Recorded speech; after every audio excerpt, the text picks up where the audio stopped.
సేవకులకి మరణం అంటే భయం ఉండదు, కానీ సేవకుల్ని కాపాడుకునే బాధ్యత విశ్వాసిగా మనదే. సేవకులు చచ్చిపోయిన పెద్ద బాధ ఏం లేదు, చక్కగా ప్రభు రాజ్యంలో ఉంటారు. కానీ అలాంటి సేవకుని మనం మరలా తెర మీద చూడాలి అంటే సంవత్సరాలు పడుతుంది.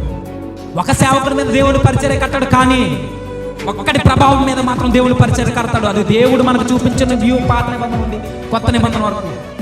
నెక్స్ట్ ఎగ్జాంపుల్ చెప్పనా, ఏలియా గారు కాకుండానే ఏలియా గారితో పాటు 7,000 మంది ఉన్నారు. ఏలియా లాంటి ధైర్యం కలిగిన వారు, ఏలియా లాంటి సాహసవంతులు, ఏలియా లాంటి భయం లేని వాళ్ళు, బయలుకు మోకాళ్ళు ఉన్న వాళ్ళు, ముద్దు పెట్టుకున్న వాళ్ళు 7,000 మంది ఉన్నారు ఏలియా లాంటి. కానీ ఏలియా లేడు 7,000 మందిలో. ఏలియా చనిపోయిన తర్వాత 7,000 మందిలో ఏలియా లాంటి వాడు లేవలేదు.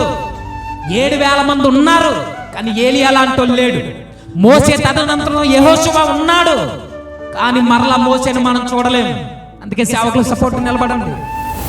నిజాయితీగా నిలబడుతున్న సేవకులకే మోసే తర్వాత యెహోషువ ఉంటే ఏంటి, మోసే తర్వాత కాలేబు ఉంటే ఏంటి, మోసే లేడు కదా. ఏలియా తర్వాత ఎలీషా ఉంటే ఏంటి, ఏలియా తర్వాత ఇంకెవరో 7,000 మంది ఉంటే ఏంటి, ఏలియా ఎక్కడ? పౌలు తర్వాత తిమోతి వచ్చాడని చదివితే పౌలు గారు ఎక్కడ?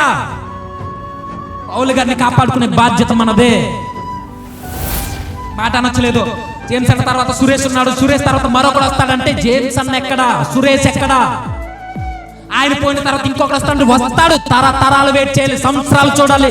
ఏవో చిన్న లొసుగులకి, చిన్న గొడవలకండి ఎందుకండి సేవకులు ఒంటరిగా తిరుగుతున్నారు. ఈరోజు మనం చూస్తుండగానే మన సేవకులు పోగొట్టుకుంటాం, జాగ్రత్త.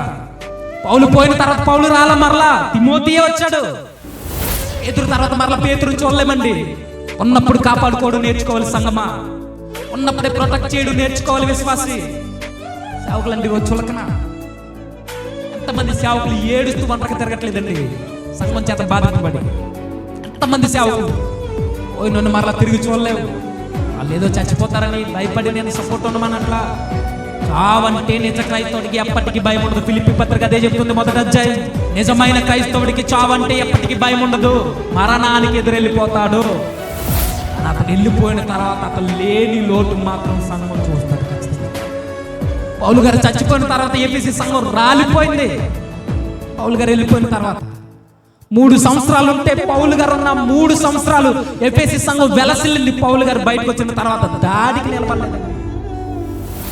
ఉన్నప్పుడు కాపాడుకోవడం నేర్చుకో, నిజాయితీగా నిలబడడం నేర్చుకో. విశ్వాసగా ఒక సేవకునిగా చేయాల్సింది ఒకటే, మరణం ఎదురైనా, శ్రమలు ఎదురైనా, ఏది ఏమైనా, లోకాన్ని మీద తిరుగుబాటు చేసినా మనం నిలబడాలంతే.